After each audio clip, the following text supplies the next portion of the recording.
Alright everybody, thanks for coming to the workshop. So I'm just going to get into a bit of like my background and how I came to be sitting here. So I'm a volunteer mentor with Aid and Abet, which is a peer-led charity which focuses on, which helps people that come out of prison.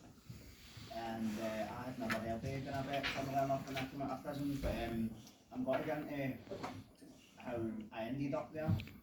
So, as you can probably tell from my accent, I'm from Glasgow, I've grown up there, and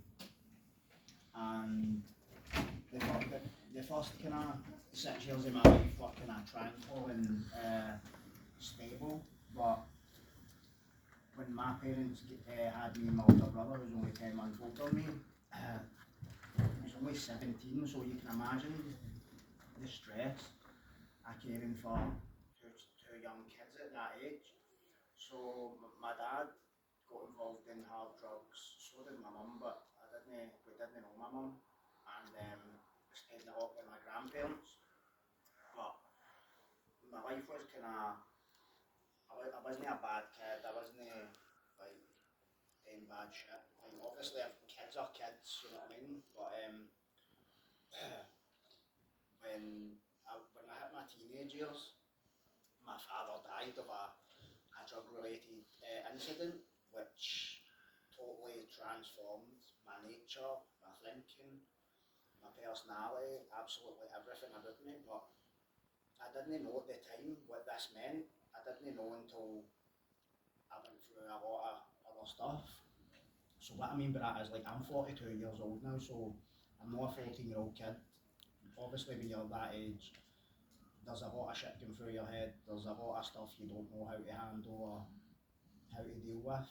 And when my dad died, we didn't have any like counselling or nothing at all like that, which I find quite telling, because one of the people that was up earlier had said about like expressing love in your family or like asking for a hug, and it's like, oh, we don't talk about that. And I've always said that. I've always said it's almost like it's a Scottish thing, like there's no emotion shown in the household, which I think I don't know if it is a Scottish thing, but I do think it's pretty prevalent in our society. So what you have is then you're internalising all this stuff to the point where you're seeing showing emotion is a weakness, it's not a virtue. It will get you hurt, get you killed, get you whatever. And that was what I started doing, because when I was a kid, I'm not going to lie, I found it easy to show emotion. Like, I remember when I was a kid, like sitting crying at Dumbo and shit, and then getting older and just becoming the exact complete opposite of what I'm talking about. So one of the speakers earlier had said, who do young boys look up to? Who are you using as your male role model? Well, my role models were people who were involved in serious crime, making money through crime, gaining power through crime.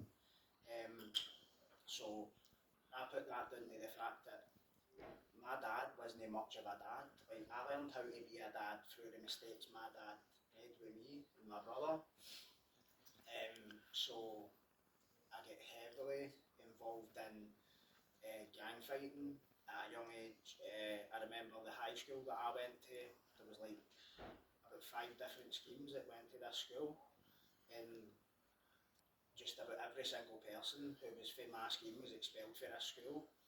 And I remember we used to like meet up at lunchtime and get weapons and actually like fight with other groups of youths in this school. And I look back on that now and go, my kid goes to this same school now.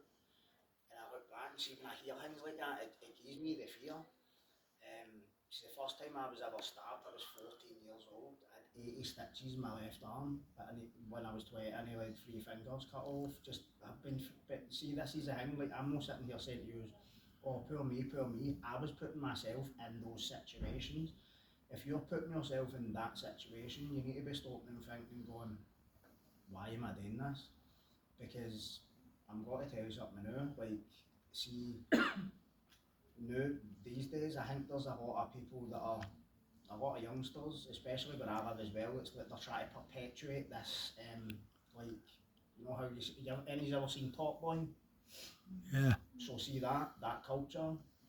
When we were kids, that wasn't a thing. Like obviously, like you listen to rap and all that, but now it's like it's this culture's kind of pervading our culture, and I think that's like the younger generation trying to bring it back, but people we need positive male role models at home, which is exactly who I was at that when I was a kid. Do you know what I mean?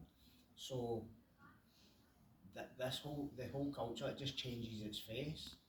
Like when I was a kid, obviously as I said, you never heard of all that stuff, but because of social media and other means of communication, it's like it's more pervasive in society now, because when I was a kid all you did was watch TV or the news or read the papers. You didn't have instant access to um, all this kind of stuff. So it's pretty prevalent in a lot of schools and that as well. And I always think to myself, who does this? Who's good parenting at home? And when I was a kid, I used to laugh at people that said that. I used to hear that all the time. It's because they've no positive male role models, and I used to be like, what does that even mean? Like, that's just a lot of shit. But now that I'm older and I'm a dad, I can definitely agree with that. But as I was saying, it took a lot for me. I mean, an awful lot. To kind of get to a point where there's a lot of self-reflection, to the point where I don't lead the same life anymore. And I don't believe that, see people who have been in prison, especially